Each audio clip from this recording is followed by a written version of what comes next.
Olá! Será que os medicamentos que a gente usa no dia a dia estão realmente trazendo o melhor resultado possível?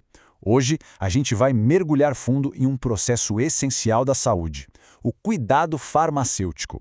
Vamos entender qual é a ciência e a arte por trás da garantia de que cada tratamento seja o mais seguro e eficaz possível. Para começar, olha só que citação forte essa. Ela resume perfeitamente o problema. A gente tem medicamentos super avançados, verdadeiros mísseis teleguiados, mas muitas vezes a forma como lidamos com eles parece de outra época, né? Coisa de arco e flecha. O cuidado farmacêutico nasceu justamente para fechar essa lacuna, que pode ser bem perigosa. Então, esse aqui é o nosso roteiro de hoje. Primeiro, a gente vai entender melhor esse problema dos mísseis e arcos. Depois, vamos desvendar a solução, que é um processo de 4 etapas bem organizadas. A ideia é transformar o arco e flecha num sistema de alta precisão. Bora lá? E aí o que acontece quando a gente tenta gerenciar mísseis com arco e flecha? Bom, sem um processo clínico, um método padrão para todo mundo seguir, o potencial gigantesco dos medicamentos acaba se perdendo, e isso leva a tratamentos que não funcionam direito, a reações adversas que poderiam ser evitadas e, claro, a um desperdício de recursos. Para resolver isso, a gente precisa de um método. E esse método tem nome, é o segmento farmacoterapêutico. Pensa nele como uma prática bem estruturada, onde o farmacêutico atua como um verdadeiro guardião do tratamento. O objetivo é super direto e, ao mesmo tempo, vital. Garantir que cada medicamento seja 1. Necessário, 2. Que funcione como deveria e 3. O mais importante, que seja seguro. Agora sim, vamos entrar no coração do processo. E o mais legal é que essa estrutura de 4 etapas não é algo exclusivo da farmácia, não. É um modelo de raciocínio clínico, uma forma lógica de cuidar que muitos outros profissionais de saúde usam para identificar e resolver problemas de um jeito sistemático e confiável. E aqui estão elas, as 4 etapas. Primeiro, coleta de dados. Depois, a análise da situação. Em seguida, a gente cria um plano de cuidado e, por fim, faz a avaliação. É como construir uma casa, sabe? Primeiro, você precisa de uma fundação sólida, que são os dados. Depois, você analisa a planta, o projeto. Aí vem o plano de ação para construir e, no final, você avalia se a casa ficou de pé e do jeito que você queria. Vamos olhar cada etapa de perto. Bom, tudo, absolutamente tudo, começa aqui. A primeira etapa é a coleta de dados. E olha, isso aqui não é só preencher um formulário para cumprir tabela, não. Essa é a base, a fundação onde todas as outras decisões vão ser construídas. Se os dados não forem bons, todo o resto do processo fica comprometido. Para a gente entender isso na prática, vamos conhecer a Maria. A história dela é a de muita gente por aí. Ela lida com algumas condições crônicas e, por causa disso, usa vários medicamentos diferentes. A Maria vai ser a nossa guia nesse processo para a gente ver como tudo funciona no mundo real. A principal ferramenta para coletar esses dados se chama anamnese. E, de novo, não é só um questionário. É uma conversa, uma entrevista investigativa mesmo. O profissional quer entender não só o que a Maria toma, mas quem é a Maria. Quais são os hábitos dela, as crenças, como é o dia a dia. Tudo isso importa.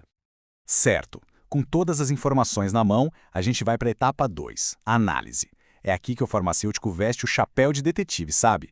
Ele vai pegar todas as pistas coletadas e começar a conectar os pontos para entender o quadro completo da saúde da Maria. E aqui a gente vê como a coisa é complexa. Não é uma linha reta. É um sistema dinâmico com 3 peças principais: a pessoa, os problemas de saúde dela e os medicamentos. E o mais importante, uma peça influencia a outra o tempo todo. Por exemplo, o comportamento da Maria, se ela toma o remédio direitinho, afeta o resultado. E os medicamentos, por sua vez, podem acabar causando novos sintomas. É tudo interligado.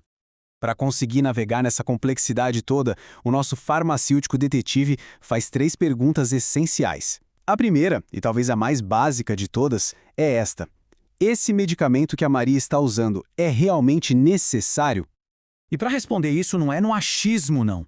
Existe tipo um checklist. Será que tem algum problema de saúde que não está sendo tratado?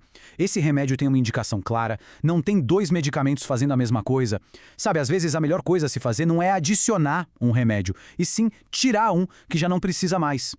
Ok, vamos supor que o medicamento é, sim, necessário. A próxima pergunta lógica é, beleza, mas ele está funcionando? Está fazendo o que deveria fazer? E um tratamento pode não dar certo por muitos motivos. A dose pode estar baixa demais ou alta demais, pode ter uma interação com outro remédio que corta o efeito, ou, como mostra a última pergunta, talvez o problema seja a adesão. Se a Maria, por qualquer motivo, não estiver tomando o medicamento do jeito certo, ele simplesmente não vai funcionar. E aí a gente chega na terceira e, talvez, na pergunta mais crítica de todas. Esse medicamento é seguro para essa pessoa, nesse momento da vida dela? Afinal, a regra número 1 na saúde é, primeiro, não causar dano. Aqui o detetive está procurando por bandeiras vermelhas. Alergias, doses muito altas, alguma contraindicação específica para Maria. E um ponto super importante, será que aquele problema novo que apareceu, tipo uma sonolência, não era, na verdade, uma reação adversa a um dos tratamentos? Ok, um problema foi identificado. E agora? A gente precisa entender ele para poder resolver. Existem diferentes formas de classificar esses problemas. Alguns métodos focam mais na causa, tipo, a pessoa não sabe usar a bombinha de asma direito. Outros focam no resultado, ou seja, o tratamento não está fazendo efeito. Mas o ponto principal é sempre o mesmo. Não importa o nome que a gente dê, o objetivo é achar a falha para poder consertar. Depois dessa investigação toda, as descobertas do detetive finalmente viram ação. Agora a gente entra nas etapas finais do processo, onde a solução é desenhada e depois a gente vê se ela funcionou de verdade. É aqui que a análise se conecta com a vida real do paciente. E, gente, isso aqui é super importante. O plano de cuidado não é uma receita de bolo. Não é o profissional falando, faça isso e pronto. É uma parceria, uma negociação. O farmacêutico e a Maria sentam, conversam, definem metas que façam sentido e decidem as ações juntos. Porque, no fim das contas, um plano só funciona se ele couber na vida da Maria, respeitando as crenças e a rotina dela. E como a gente sabe se o plano deu certo? Avaliando.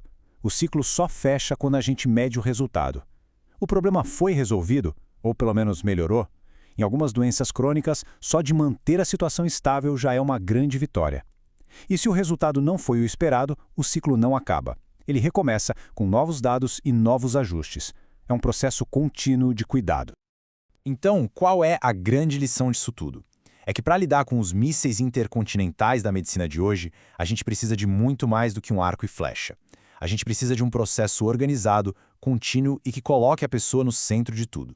Esse é o caminho para um cuidado mais seguro, mais eficaz e, sem dúvida, mais humano. Para fechar, fica aqui uma reflexão. Da próxima vez que alguém for olhar para os seus medicamentos, que perguntas essa pessoa vai fazer? Eles são mesmo necessários? Estão funcionando? São seguros? A participação ativa no próprio cuidado começa quando a gente faz as perguntas certas.